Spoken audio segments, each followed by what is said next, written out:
में स्वागत है। यहाँ पर हम कोई प्रश्न हो या कोई अनुभव हो या कोई बात जो साझा करना चाहते हैं उस पे बात कर सकते हैं। तो आज कोई प्रश्न नहीं है, तो यदि कोई कुछ कहना चाहे तो अवश्य कहें। पर शुरुआत करने के लिए कुछ कबीर साहब के शब्द हैं, वाणी है, वहीं से शुरू करते हैं। और इस बीच यदि कोई कुछ कहना चाहता है या अनम्यूट करके बोल सकते हैं अपने आप को, या फिर लिख करके संदेश भेज सकते हैं। कबीर साहब को अगर सुनना है तो हृदय से सुनना चाहिए, प्राणों से सुनना चाहिए। और उनके शब्दों का जो मर्म है उस पे जाना चाहिए, क्योंकि कबीर साहब का एक, किसी भी दोहे का एक शाब्दिक अर्थ होता है, जो लिखा गया है उसके शब्द का अर्थ होता है, पर उसका मर्म कुछ और होता है। वो कई सारे रूपक उपयोग करते हैं, तो उन रूपक को नहीं पकड़ना है, उन उदाहरणों को नहीं पकड़ना है, पर उसके पीछे वो आशय क्या है कहने का, वहां तक जाने के लिए एक जो बुद्धि चाहिए, वो मुमुक्षुत्व बुद्धि होती है। वो बुद्धि ऐसी होती है जो छूटना चाहती है यहाँ से, और बुद्धि से परे जाके उसको जाना जा सकता है। तो पहला एक पद है या दोहा है साहब का कि अगम अगोचर गमी नहीं, तहाँ जगमगो ज्योति, जहाँ कबीरा बंदगी, तहाँ पाप पुण्य नहीं छोती।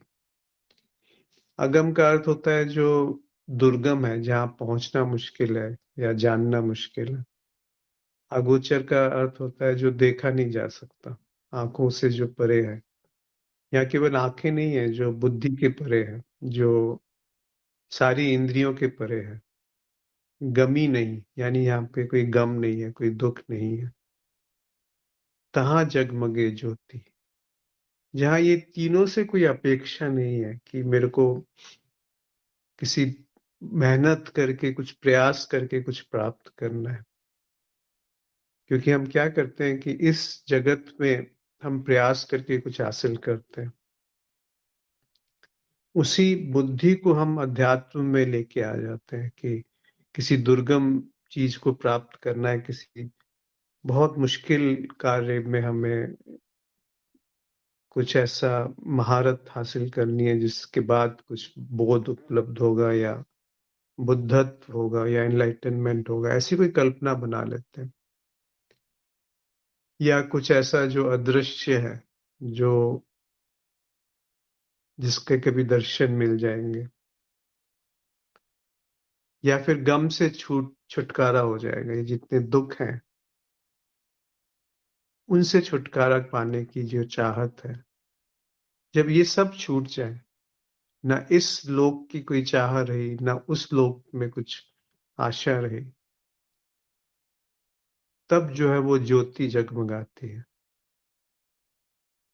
वो ज्योति का अर्थ क्या है? उस ज्योति का अर्थ वही है कि जो होश है, जो जागरण है, जो बुद्धि से परे है, जो हर प्रयास से परे है, जो सुख दुख से परे है, वही वहां पे जगमगाता है। जहां कबीरा बंदगी, तहां पाप पुण्य नहीं छोड़ती। वहां ऐसी बंदगी है, ऐसी ऐसा समर्पण है, जहां पाप और पुण्य बराबर हो जाते हैं।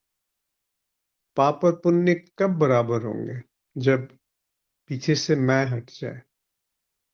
अगर मैं बना हुआ है करने वाला, करता, तो चाहे आप पाप कर रहे हो या पुण्य कर रहे हो, दोनों में विष है, दोनों में एक तरह से जहर है।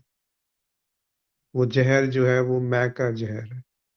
बल्कि जब कोई पुण्य करता है तो वो और सूक्ष्म हो जाता है जहर, उसको पकड़ना और मुश्किल हो जाता है। उसको तो ये भी नहीं लगता कि कोई ग्लानि नहीं होती उसको, कोई दुःख नहीं होता।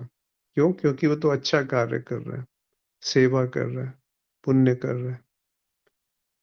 पर अंदर से वो छवि बनी हुई है कि मैं बहुत पुण्यात्मा हूँ, या बहुत धार्मिक हूँ, या बहुत आध्यात्मिक हूँ, या बहुत बहुत अच्छा हूँ, विनम्र हूँ। तो वो उसके प्रति भी आगाह कर रहे हैं कि कहीं फँस मत जाना इस तरीके से किसी भी छवि में, पापी की छवि में या पुण्य की छवि में, कि मैं भला काम कर रहा हूँ या मैं बुरा काम कर रहा हूँ।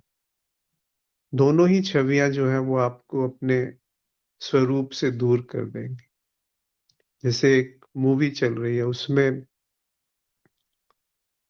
सस्पेंस भी है, ड्रामा भी है, और विलन भी है और हीरो भी है। तो ये सब के सब एक लीला की तरह से वो प्रकट होते हैं और विलीन हो जाते हैं। ऐसे ही पाप और पुण्य है। फिर ये बात का अगर मर्म नहीं समझा तो इसका अर्थ ये नहीं कि मनचाहा जो आए वो करना शुरू कर दें। ये उस तरफ भी संकेत नहीं है, क्योंकि मनचाहा अगर आप कर रहे हैं तो उसमें मन भी है, चाह भी है और करने वाला भी है। तो वो बात तो हो ही नहीं रही है, वो तो बहुत पीछे छूट गई। जब कहते हैं कबीर साहब कि पाप पुण्य नहीं छूते नहीं, वो किसके लिए कह रहे हैं? जो अगम है, जो अगोचर है, और जो सुख दुख जहाँ नहीं है, जहाँ पर आशा और निराशा नहीं है, जहाँ पर कुछ पाना या खोना नहीं है, जहाँ पर निंदा और स्तुति नहीं है, जहाँ पर अच्छा और बुरा नहीं है, जहाँ पर ये सारे विभाजन टूट गए हैं। कोई दुर्गम स्थान नहीं है जहाँ जाना है, और किसी अनजाने, अनदेखे, अदृश्य को पाना है, वैसा भी कोई चाह नहीं है। ऐसा जब प्रकाश छाता है और इस तरह इसमें बंदगी हो जाती है, इसमें पूरी तरह से विश्वास हो जाता है, निष्ठा हो जाती है, समर्पण हो जाता है, प्रेम हो जाता है। बंदगी यानी प्रेम हो जाता है। तब जाकर के पाप पुण्य बराबर होते हैं। उससे पहले इसको बराबर नहीं मान लेना। उससे पहले अगर मान लिया तो खतरा है। इसीलिए कबीर साहब के जो मर्म है उसको जानने के लिए बहुत एक भोलापन चाहिए, एक शुद्ध बुद्धि चाहिए। थोड़ा सा भी उसमें अगर अपना मलिनता आ गई, थोड़ा सा भी, मलिनता भी नहीं कहना चाहिए, थोड़ा सा उसमें अपनी चाह मिल गई, इच्छा मिल गई, तो वो मर्म छूट जाएगा। अगर इच्छा रखनी भी है प्रारंभिक स्तर पे, तो वो ये कि वो क्या कहना चाह रहे हैं वो जीवन में उतरने लगे, तब जाकर के उसका कोई सार्थक अर्थ है। दूसरे दोहे में कहते हैं, हद हदे छाड़ी बेहदी गया, हुआ निरंतर बास, कवल जब फुलिया फुल बिन, को निज से निज दास। जो लिमिटेशंस थी, जो हद थी, जो सीमाएं थी, जो सीमित था, वो छूट गया, और बेहदी भी गया। जो असीमित है वो भी छूट गया। वो भी नहीं बचा जो सीमाओं के पार है। हुआ निरंतर बस, तब जाकर के स्थिति हुई जब हद और बेहद दोनों छूट गए। कवल जब फुलिया फुल बिन, ऐसा कमल खुला है, ऐसा फूल खिला है जिसमें ना कोई डाली है, ना पत्ती है, ना पानी है, ना कोई आधार है। को निज से निज दास, उसको वो दिखता है जो कि अद्वैत है, जो अज्ञेय है। ये कैसे, देखिए, काव्यात्मक बात है कि उसको दिखता है, क्योंकि वहां देखने वाला नहीं होता, पर क्योंकि शब्द अपनी सीमा के साथ ही प्रकट किए जा सकते हैं, इसीलिए शब्दों को नहीं पकड़ना चाहिए जब कबीर साहब को सुन रहे हैं तो। तो वो कह रहे हैं कि वो उसी को दिखता है जिसको ऐसा फूल दिखे जिसका कोई आधार नहीं है।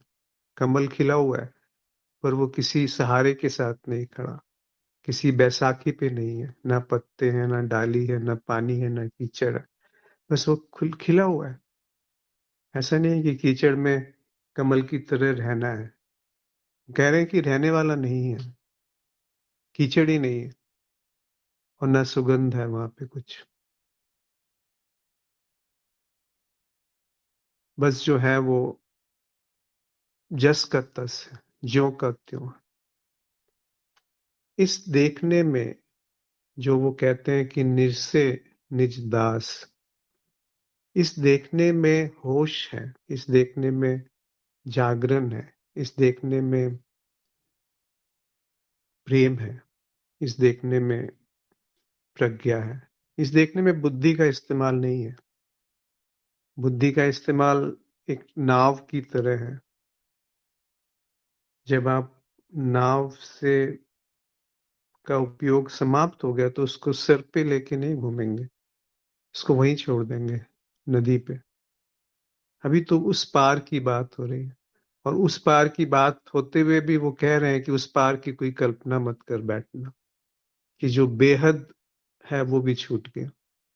हद तो छूटा ही छूटा, जो इंद्रियों से पकड़ में आता है वो तो छूट गया, जो सीमित है, जो अनुभव में आता है वो तो छूट ही गया। पर जो बेहद है, जो अनुभव में नहीं आ रहा, जो साक्षी है, वो भी छूट गया। जो अनुभव करता है वो भी छोड़ दिया। तो ये उस अद्वैत या ज्ञेय की तरफ इशारा है उनका, हुआ निरंतर बास। फिर वहां पर फिर शब्दों की है कि वहां पर कोई निरंतरता जैसी चीज नहीं होती, क्योंकि वहां पे रहने जैसा कुछ नहीं होता है, वहां पर कहने जैसा कुछ नहीं होता। पर एक बार वो बूंद टपक गई, एक बार वो बूंद आपने उसका स्वाद ले लिया, फिर आप जो भी शब्दों का उपयोग करेंगे वो वहीं से निकल के आ रहा है। फिर आप कह सकते हैं निरंतर बास है, निरंतर उपस्थिति है, निरंतर उसकी खुशबू है, निरंतर उसका रस है, और वो जीवन में उतरेगा, तब पता चलेगा कि हाँ, वो झलक आ गई।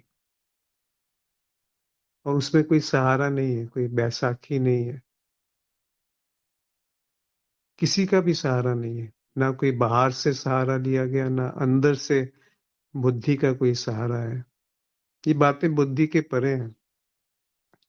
बुद्धि से आप बहुत ज्ञान अर्जित कर सकते हैं, पर वो भी एक बोझ हो जाएगा, वो भी एक धोखा हो जाता है, क्योंकि उसमें कोई है जो ज्ञान अर्जन करके रख रहा है, और जहां पर भी कुछ इकट्ठा किया गया है वहां पर बदबू पैदा होने लगती है, सड़न होने लगती है।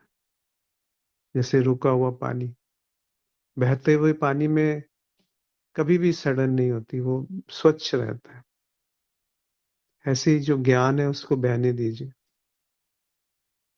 उसको पकड़ के मत रखिए कि मैंने जान लिया।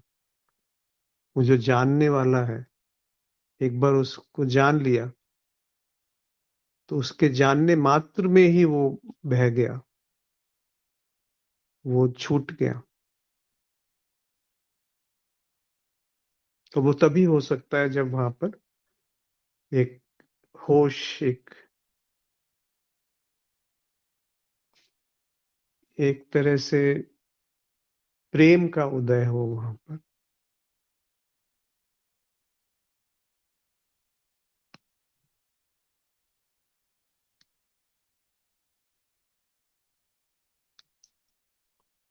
यहाँ तक अगर किसी को कुछ कहना हो, पूछना हो या बोलना हो, अन्यथा एक और पद लेते हैं कबीर साहब का, और उसके बाद फिर चर्चा करेंगे। कौन ठगवा नगरिया लुटल हो। ये थोड़ा सा भोजपुरी भाषा का उपयोग है यहाँ पर। कुछ दिन पहले आदित्य जी ने इसको यहाँ साझा किया था। चंदन काठ के बनल खटोला, तापर दुल्हन सूतल हो। उठो सखीरी मांग सवारो, दुल्हा मोह से रूठल हो। आए जम राजा पलंग चढ़ी बैठा, नैनन असवा छूटल हो।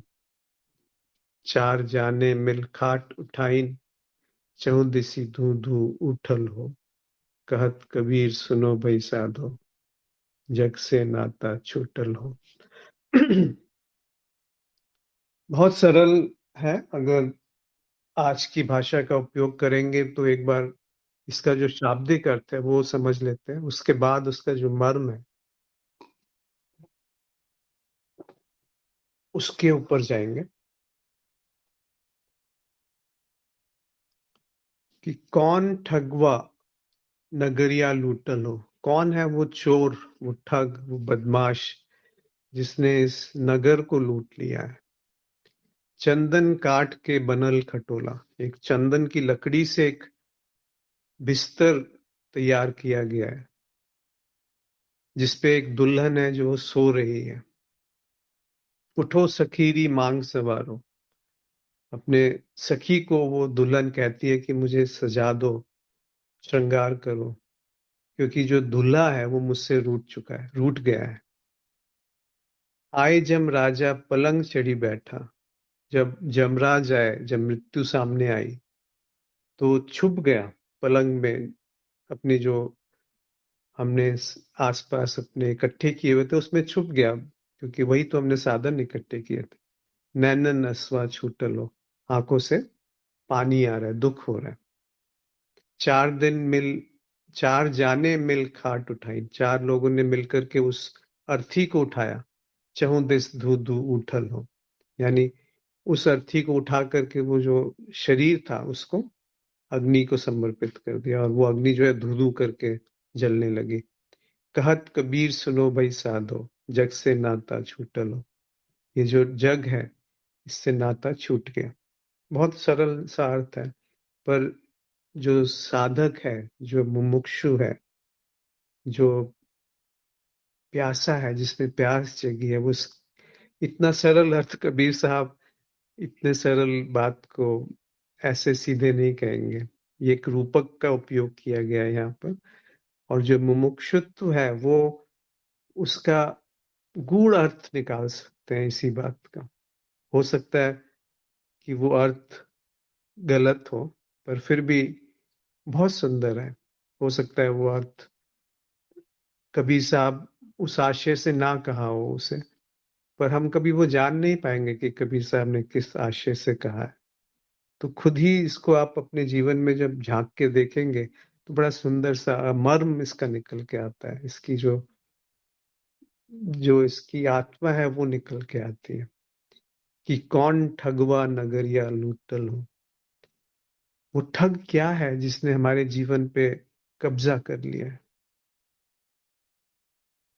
जिसने, ठग का अर्थ होता है जो कुछ उसका नहीं है वो उसको लेके उस पे अपना आधिपत्य, अपनी स्वामित्व उस पे जमा लेता है कि ये मेरा है, जबकि वो उसका नहीं है।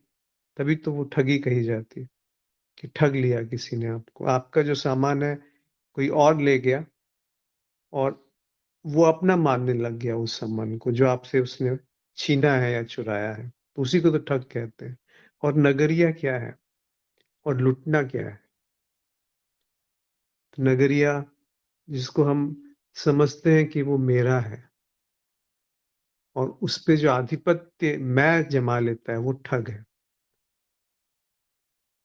और लूटना,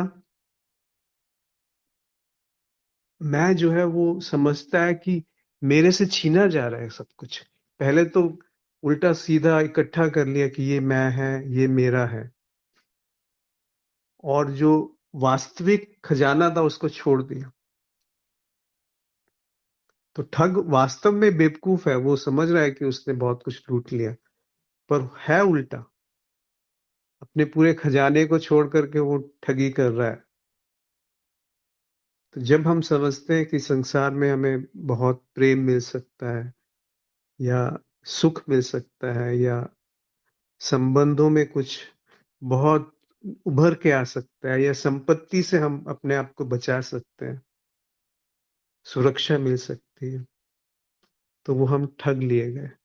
वो मैं जो है, सबसे बड़ा ठग वही है, जो अपने आप को सुरक्षित बना करके रखना चाहता है हर स्थिति में।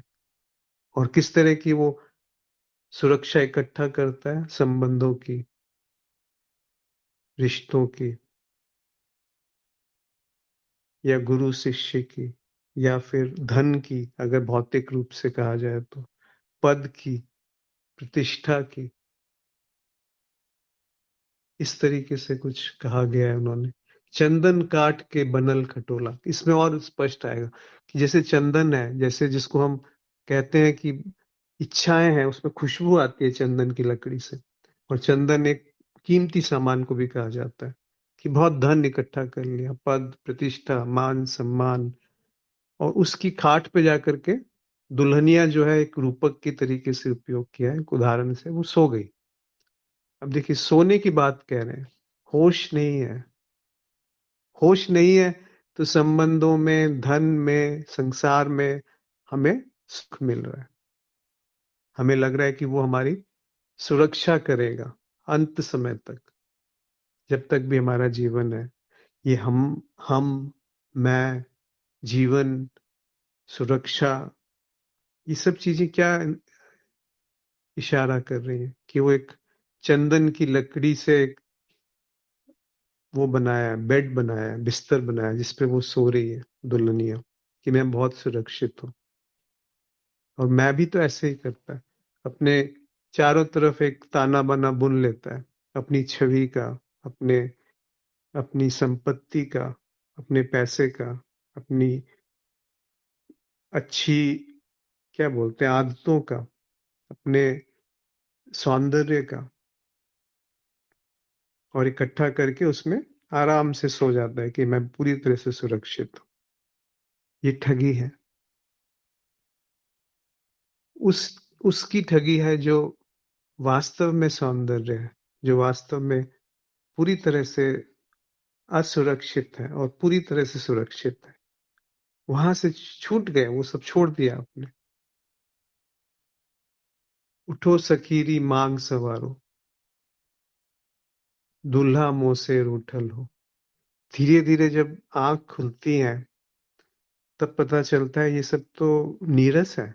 ये सब जो संपत्ति इकट्ठी की है, वो दूल्हा नहीं है, वो आत्मा नहीं है, वो तत्व नहीं है। तो क्या करते हैं? सबसे पहला कदम होता है कि आओ सखीरी मांग सवारो, मतलब अच्छी आदतें विकसित करो। जो बुरी चीजें उनको छोड़ो, अच्छी चीजें पकड़ो, संसार को छोड़ो, अध्यात्म में आ जाओ। और अध्यात्म में भी किसी को पकड़ लो, गुरु को, साधना को, ध्यान को, भक्ति को, कुछ ना कुछ पकड़ लो और संवारो, मतलब मुझे श्रृंगार करो, अच्छा बना दो मुझे, ताकि जो दूल्हा है वो मुझसे रीझ जाए, मेरे नजदीक आ पाए। फिर भी कर्ता वहां बना हुआ है, मैं जो ठग था, अब दूसरे रूप में वहां पर बैठ के आ करके कुछ करने का, कुछ दिखाने का, कुछ बनने का जो चाहा है अध्यात्म में, वो छूटी नहीं। एक दूल्हे की कल्पना शुरू हो गई, और उसको रिझाने की कल्पना शुरू हो गई। आए जम राजा पलंग चढ़ी बैठा, नैनन नसुआ छूटल हो।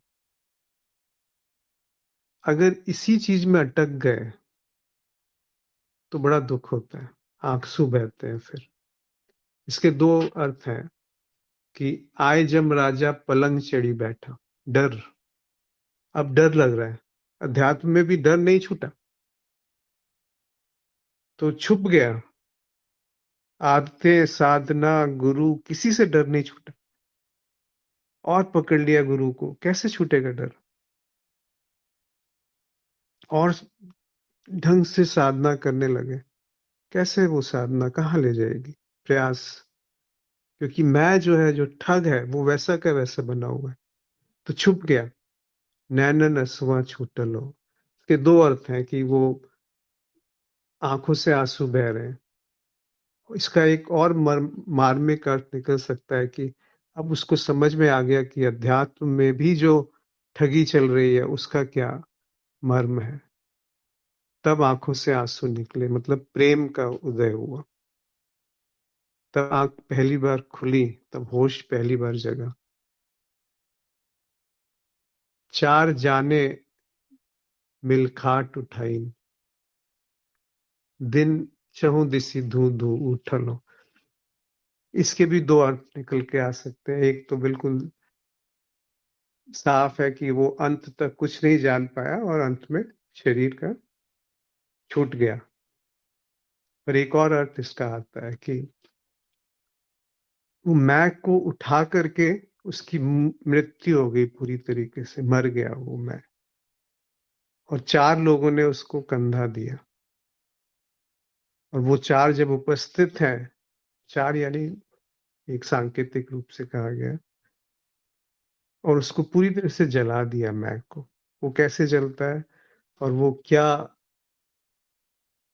चार हैं जो उसको सहारा देते हैं जब उनके प्रकट होने से वो जला हुआ या उसकी मृत्यु हो गई मैग की।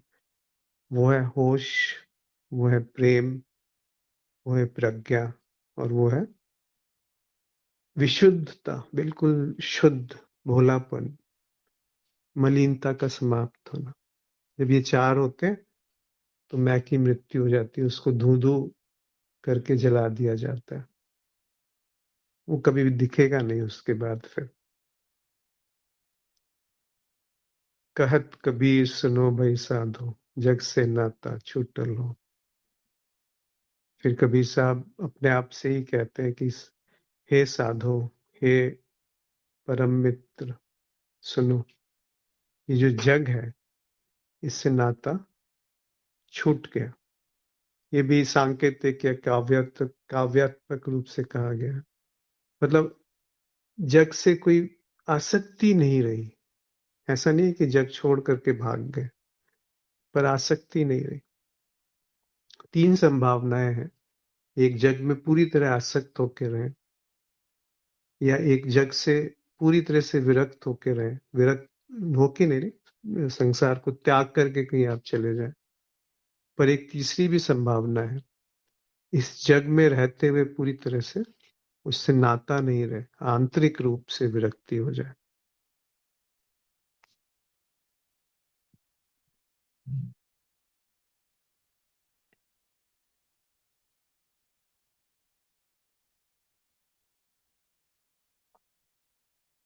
कोई इस पे कुछ कहना चाहते हैं? दीप्त ज्योति जी ने लिखा है कि बंधे को बंधा मिले, छूटन कौन उपाय। कर सेवा निर्बंध की, पल में लेत छुड़ाए। जी।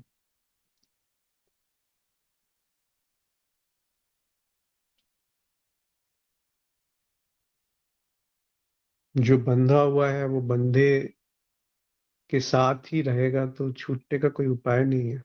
जब बंधन को बंधन की तरह देख लिया, तब छूटा जा सकता है। करे सेवा निर्बंध की, जो बंधा हुआ है ही नहीं, कभी था ही नहीं, हो ही नहीं सकता, अगर उसकी तरफ दृष्टि घूम गई तो पल में लेत छुड़ाए। तो पल भर भी नहीं लगता वो वहां से छूटने में। तो कोई मित्र इस पे कुछ अपने विचार रखना चाहते हैं? जो आज चर्चा हुई कबीर साहब के सुंदर, देखिए कितनी गहराई से है। एक तो होता है कि आप शाब्दिक अर्थ उसका पकड़ लें, पर वो शाब्दिक अर्थ अगर आप पकड़ेंगे तो बहुत चूक हो जाएगी। वो बात नहीं होगी जो कबीर साहब कहना चाह रहे होंगे। और इतनी सरल भाषा का उपयोग करके उन्होंने वही रूपक लेते हैं जो आप जीवन में, अपने दैनिक जीवन में देखते हैं, और वहां से बहुत कुछ कह जाते हैं सबके लिए। वो जो संसार में डूबा है उसके लिए भी, और वो जो कुछ साधना कर रहा है उसके लिए भी, और वो जो अंतिम छलांग लगाने को तैयार है उसके लिए भी। तो बहुत गहराई है इन सूत्रों में, इन दोहों में, इन साखी में, इन पदों में, इन काव्यात्मक अभिव्यक्तियों में, जो आप छूट नहीं सकती। जो भी अगर उसको थोड़ी सी भी गहराई से देखना चाहेगा तो वो पकड़ में आ जाएगी।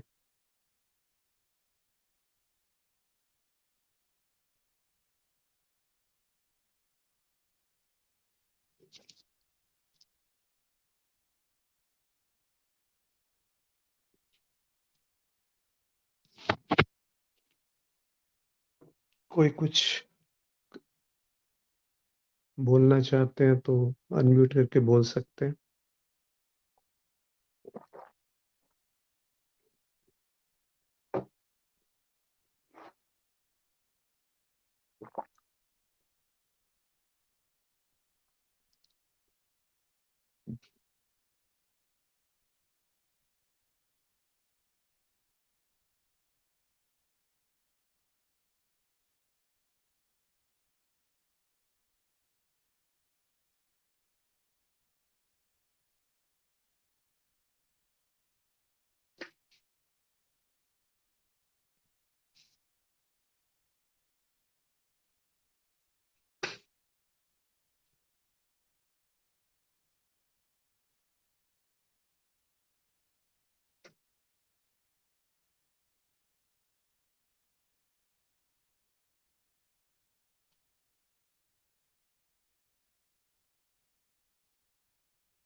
मुझे लगता है सबको बहुत स्पष्ट है, कोई इसमें दुविधा होनी भी नहीं चाहिए। बहुत सुंदर बात है कि किसी को कोई दुविधा नहीं है।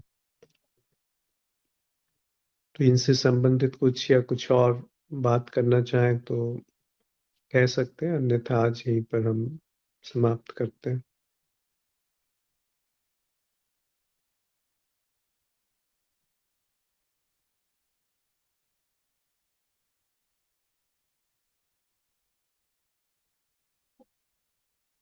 आप सबका बहुत बहुत आभार।